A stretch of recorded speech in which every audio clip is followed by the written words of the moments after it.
Hey guys, I'm back with an update to the Hollow Palm out-leveling setups in 0.4. Honestly, it's still one of the most comfy setup you can run for out-leveling, and it got massively buffed in both damage and QOL in this patch. The changes in 0.4 to Hollow Palm brings the base unarmed attack from 1.4 to 1.65 attack per second, which is roughly about 18% more DPS when we are talking no evasion gear in the out-leveling setups. And then there's the new lineage gems, Oisin Oath, being added to the game. It's not locked to level 65 like other lineage gems, so you can actually use it way earlier in the leveling process, and it's pretty much smooth out the leveling setups a lot better. I was able to finish the whole campaign runs in 4 hours and 40 minutes with the setups, which is pretty solid for an alt characters. You can check my VODs if you want to see the full run. I did it on stream just yesterday, so everything I'm talking about here is fresh and tested in the current patch. By the time this video is out, I should also have all 8 written guides out for all 8 new class in this game. And yes, that includes the Druid class, and we also have the new build tracker features on Mobalytics, which make this out-leveling setups a lot easier to follow actually. I break it down by acts, so we have act 1, 2, 3, 4, and we have the interlude as well. In here you can see the skill priorities, and to see which notables you haven't taken. There's also gem priorities to see if you have the gems set up properly, and equipment's priorities. At any stage of progressions, you just need to pick the proper variants and you will be able to see where you are at. This setup features minimal weapon swaps, and you can use the same setups on multiple different classes, so think about this as a one-time investment to level all your alt characters. I also do a write-up sessions on how to do the rotations and everything, so make sure you watch that as well, because I'm not going over that in this video because I want to keep it short and precise. A little bit about the Hollow Palm setups in PoE 2. It is a simple and effective setup that is meant to take you through the campaign leveling only. You will need to do a full respec after the campaigns because Hollow Palm on any of the class with the setup is not really viable for mapping. In the campaign, it will require you to have a minimal gear swap, usually around level 14, 20, depending on the class that you choose. And your gear will be reusable across multiple classes. I have a different skill tree setups for all the class. And Hollow Palm damage does not fall off throughout the campaigns. This is due to the way we scale damage with Hollow Palm is based on the skill level, so as long as you pick up skill gems and you upgrade your skills level, you will have enough damage. And we also use a bunch of unique items from very early levels to add like plus level to skills. So yeah, just by default, going up in level, going up in gem level, your damage will keep up with the campaign.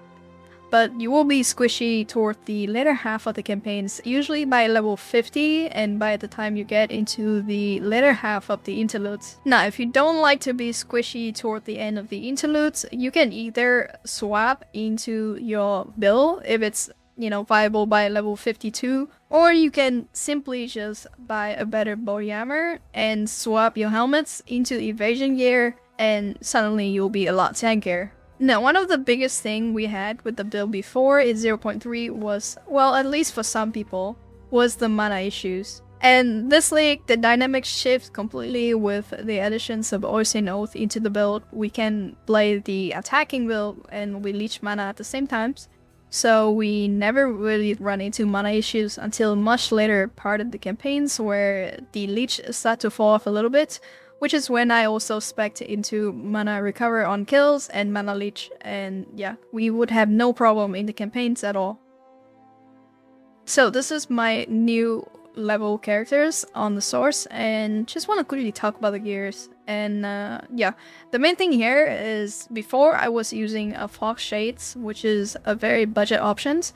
If you have more currency and investment, I recommend you to go for a Tabula Rasa, which means you can use 6 jewels and you can get some pretty good stats on the jewels. Now, the main thing I'm gonna recommend here is we're going for 2% increased movement speed. Everything else should be damage, and we do lightning damage, quarterstaff damage, and you want to get attack speed. Obviously, some of these jewels are pretty expensive, but if you just want to go fast through the campaign, it is completely fine for you to just stack increased move speed and increase damage with quarterstaff, and that's pretty much it. This is all my jewels. And yeah, so some of them are not as good, but I do have 2% increased move speed on all of them. Now, the main thing here is for the first few level, we are going with Pillar of the Cage God, which means we are stacking strength. And most of our gears will have attributes and strength stackings. And eventually, we'll swap to Hollow Palm setups, which will drop Pillar of the Cage God. And we'll focus on getting plus level 2 melee skills. So for example, here I have plus 2. It's the minimum level is level 32. And then the minimum level you can get plus 1 will be level 5, but we do want this on an attribute amulet, which means it's like a level 8 for me. And this ring gives plus 1 to all wedding skills, which is pretty good. And it scales with our level as well, because plus 1 to skills and we are using lightning skills. And I'm using this plus 1 melee for all melee skills and with a bunch of flats, and now it is also corrupted for plus 1 to all melee skill as well, so yeah, it's pretty stacked for the early game. And then Wanderlust with corrupted for increased move speed, and then we have Grey Mech, which is kind of buff for the early game. We get a bunch of sockets and we can put in like a bunch of more strength, so we get a tons of extra damage for the early game, which is essentially Act 1. And I'm using this Crown of the Victors for plus 1 level of all skills, and it goes through the campaign for me as well. Yeah, there is plus 1 level of skills.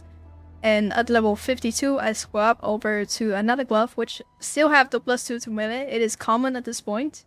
And it has some flat damage, and you can also socket with a rune to add even more physical damage to attack at level 50. And this is my gear setups, and I'm using the same belt. Yeah, so by the end of the campaign, you can get more resistance on the belt slots, you can get better body armor, better glove, and better helmets with better resistance if you want to be more tanky, or if you're playing on hardcore. On the gem setups, there's not much to talk about besides just follow the setups I have on Mobalytics. The most important thing here is we do have Oisin Oath at early level, and you can put this in Thunderfall, but later on you put it in Stormwave, and you just use Stormwave to full clear the campaign, even for bosses if you want to. And some final thoughts I have on the build. Basically, we are playing as a range or like semi-range characters if you're willing to use Stormwave as both AoE and single target damage. I actually recommend you to use Stormwave a lot more often against like the later half boss in the campaign, where it is quite dangerous to fight them in melee, and you should only go into melee when the boss is stunned. But otherwise, yes, stay at range, use Stormwave, and you should have a pretty good time. And you should also try to not fall too far behind in level, because there is an EXP penalty if you fall too far behind in level. And it's not really a good time, because we do scale damage of the gem level, and you do take more damage when you are like severely under level. But that is everything I have for you today. Thank you so much for watching, guys. Enjoy the guy, and see you in the next one.